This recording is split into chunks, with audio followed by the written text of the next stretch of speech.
Something's come to my attention whilst in exile. It's this: the map of economic freedom in the world. I've noticed it being used numerous times to bypass talks about capitalism's faults, simply blaming it on economic restrictions instead. You may remember V using it and the same argument in his response to me. If you see somebody using this map, I highly advise you link them to this video, as there are just so many problems with using this as a defense of capitalism's injustices. So somebody says that capitalism creates really, really bad situations, death and all that. But then somebody responds by saying, aha, and sending you the map. The map details countries in the world dependent upon economic freedom. In the green nations that are economically free, Hong Kong, Canada, Switzerland, New Zealand, there is plentiful wealth and relatively little systemic poverty or death. In the redder nations that are economically restricted, India, the Congo, Myanmar, or the Philippines, we see far more systemic poverty and death. Therefore, the conclusion goes that this is not the problem of capitalism, it is the problem of the lack of free markets. We must therefore get these redder nations more green, and our problems will be solved. There's a lot of problems with this logic, and capitalism is not excused here. For starters, all that this map showcases is that countries with economic freedom tend to have less poverty. Not that economic freedom equals less devastation. This is only, after all, just one variable. Unfortunately for us, the world does not work on an on-off switch in regards to economic systems. Serbia and Uganda are literally 0.3 points away from one another in this study. Yet, one is considered moderately free, whilst the other mostly unfree, which some may consider not capitalist. Well, the third world is not capitalist, number one. And even if all countries would become socialist, they would still exploit the third world. They need resources. Their nominal GDP is ridiculously sparse, as it goes for many other countries close to one another. There's a very pernicious and problematic line of thought that permeates our culture. We'll call it linear thinking. When we see a good example of something and a bad equivalent, it's very easy for us to assume we'll simply need to apply the good to the bad, then everything will be dandy. It is, and continues to be, a very prevalent mindset for all of us, and it's far too myopic. Because the truth of the matter is that we forget that many of these countries don't even have the ability to become economically freer. This is where it gets very messy. A cake is made up of 1 part meebles and 3 parts weebles. Meebles are very, very good for you, but weebles are highly toxic. This seems ridiculous. If we thought about this linearly, wouldn't the correct way to do this be to simply not use any weebles at all? No. The twist here is that meebles alone are completely inedible. And in order to even it out, you need to fill in 3/4 of the cake with the toxic but edible weebles. So in this scenario, whilst it might seem like the solution is very straightforward, the reality is both ingredients are necessary for achieving a desired result. Our economy works in a similar way. Poorer nations are used to keep richer countries rich. The main difference here being, of course, that only a small amount of that cake is even tasty. That's the first world. Capitalism is called that for a reason. It's about making profits. There is no corporatism. There is only what follows from the rulebook capitalism has established. You can't expect an economy built in this manner to just go against its key interests. And if exploiting the third world keeps them competitive in the market, then so be it. The way that they accomplish this? Debt. Debt is a primary tactic utilized by Western nations. The 2 horsemen of the capitalist apocalypse, the IMF and the World Bank, love to shove loans down the throats of LEDCs like thick dollops of ice cream. And they don't have much choice in the matter. Either accept the demands or there will be consequences. And what are their demands? Ironically enough, free markets. Which may very well lead us to question the validity of this map. These institutions enlist in the privatization and liberalization of trades in these nations. This might sound great. Governments of the world have been doing this for nearly 40 years, and we're always told that the state is a horrible and inefficient catastrophe full of bureaucracy.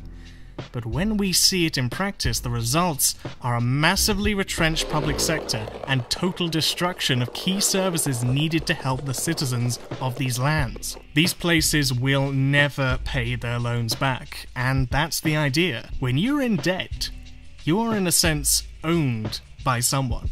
And when that person asks you for a favor, you sure as hell better deliver.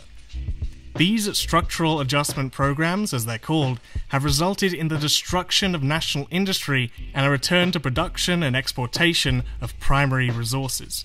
For us, that's the beauty of the free market. It always goes to the ones with more guns. And this is, if you're interested, one of the primary reasons for the immense continuation of disease and starvation in developing nations, making an economy sell off the public funds to private conglomerates and obey their commodity wishes, thus turning the game into profit. That means cutting to road infrastructure. People can't travel around as well. That means cutting to healthcare. People can't live healthy lives. This means cutting to education. Less people can expand their skills and grow as human beings. It means the production for profits rather than people. This means that if you're not essential to the profit-making game, you're on your own. And you are externalized. Again, it's not designed to kill. It's a byproduct. By any means necessary. This might not be what you want, but it's what you got. And so it's interesting that these two big boys are simultaneously telling us that poverty is decreasing and also doing their absolute best to keep these places as poor as possible. Some very vulgar libertarian types might argue that, well, if you make these third world countries richer, then you won't be able to buy their cheap goods. This kind of rhetoric is thankfully quite rare, but if someone is using it, I wish them a very, very pitiful existence. So there's a fault of logic at bay here. It assumes that these nations are poor simply because they are economically restricted, not detained because they didn't get the historical head start and thus succumbed to exploitation and imperialism by the ones who did. Are we going to say that countries like Switzerland or America are so great because of economic freedom or because of geographical placement? Are we to say that countries like Afghanistan and half of Africa are in a hellhole right now because of economic restrictions or because of interference from other nations? Just because capitalism might work freely in some countries doesn't mean it's going to work well across the board. Economic freedom is only possible through exploitation. Real, existing capitalism is not as simple as some petty commodities trade. And we got the head start. We were able to charge in first and place our bets. The same cannot be said for everywhere else. Yet we can illustrate one final sting to this map that showcases an extraordinary sense of unintentional bias. It only showcases what may be true today. This map ignores economic history. No, by history I'm not talking about empires or slave trades, though they were without a shadow of a doubt instrumental to the progress of these nations. No, what I'm talking about is economic practices. You may not know it, but for most of the United States history, it's been protectionist, not laissez-faire free market. Most of the founding fathers and subsequent presidents supported to varying degrees a form of protectionism as their nation was developing from an agrarian economy. In fact, in the 1880s, during its so-called Gilded Age, the country had an industrial tariff rate of 50%, 25% times its contemporary figure. It cared very little for international development and didn't really mind with the growth of monopolies. And despite all this, America achieved the fastest growth rate until after the war. Why? Why use practices that we are told cannot work effectively? Because it interferes with the invisible hand. They use these policies because all economies require nurture.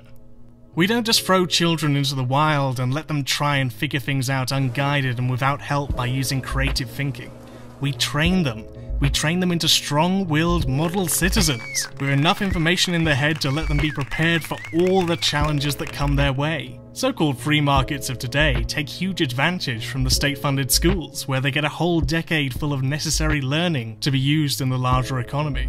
They take advantage of free access healthcare, mostly, allowing that they be reassured and secure with work and livelihood. The necessities to develop Western societies at this stage in civilization were drawn out through very illiberal, highly authoritarian and restrictive economic practice. We now live off the cream that has been churned out of the butter before it, of our historical legacy. And indeed, with early unindustrialized societies, markets are a lot harder to come by for the concoction of physical and logistical reasons. Fidel Castro once said in an interview that China could never have become the economic powerhouse it is today had it not been for the rapid and monumental centrally planned method in which it drew itself from. And it's true. All of the privileges it takes today were brought about through enormous infrastructure gained through the rapid industrialization. And even today, China's so-called libertarian capitalist miracle is hardly what the pundits state it is. China still has far greater state enterprise and control than we give them credit for. Third world nations need this development in order to succeed, as indeed they were doing after decolonization, and their economies grew at a modest yet steady rate. Yet the market of today will not let them, because it requires it. It requires globalization to remain competitive. Yes, friends, even if that means destroying every so-called value and tradition it has. If you want to know why the West is somehow dying, you can blame the Chicago school, not the Frankfurt one. But then where exactly does this map come from anyway? Heritage. I know every group has an agenda, but heritage is the last place I go for any objective opinion. They consistently write phony articles about climate change, the economy, and all sorts, and if you take a look at their list of trustees, well, yeah. This is the organization you're going to put your trust in for determining economic freedom in the world? And interestingly enough, Heritage publishes this Index of Economic Freedom with every internet skeptic's favourite source. Oh. I guess not all heroes wear capes. I was going to explain how Heritage calculates the Economic Freedom Index, but we're running on here and you can just look it up for yourself. Again, it's mostly their own opinions. Property rights equal economic freedom. Well, I'd argue that the institution of capitalist property rights has been the biggest barrier to human development for the past 100 years, but that's for another time. At the end of the day, we can see from the SAPs and all of their clauses that Heritage's idea of what defines economically free are not what comes true in reality. And what are we even talking about here anyway? That this map showcases apparently that capitalism isn't the problem, but economically unfree capitalism. We have showcased here that it doesn't disprove capitalism as the underlying cause, ignores the sanctions imposed by wealthier nations, ignores imperialist policy, ignores capitalism's inherent desire to perform such measures, ignores geographical placement, its very definitions of economic freedom are at fault, it uses reverse logic in determining why they are poor, and it ignores the historical policy for present-day abundance, namely restrictive, unfree markets. Look, I understand people's want to find defences for capitalism. After all, it's all that we've been taught. But to view the situation linearly and without critical thought, to the point of literally just linking a map from an organisation who are in direct interest of defending the current system and its status quo, doesn't alleviate the systemic poverty as a result of capitalism's innate function to grow and grow as much as possible, and not care about the externalities. Poverty is the rule, not the exception. As time goes on, capitalism continues its journey of infinite growth and we are approaching imminent collapse, and it's not slowing down. Anybody who wishes to contest this consensus or simply deny it and return to antebellum can pick a number. And you have yet to explain, one, how these LED countries can just somehow give themselves great economic freedom when, as demonstrated, the West does not find that in their interest at all, and two, whether or not historical condition, primitive accumulation, imperialism, and location also play a huge role in defining the wealth of a country.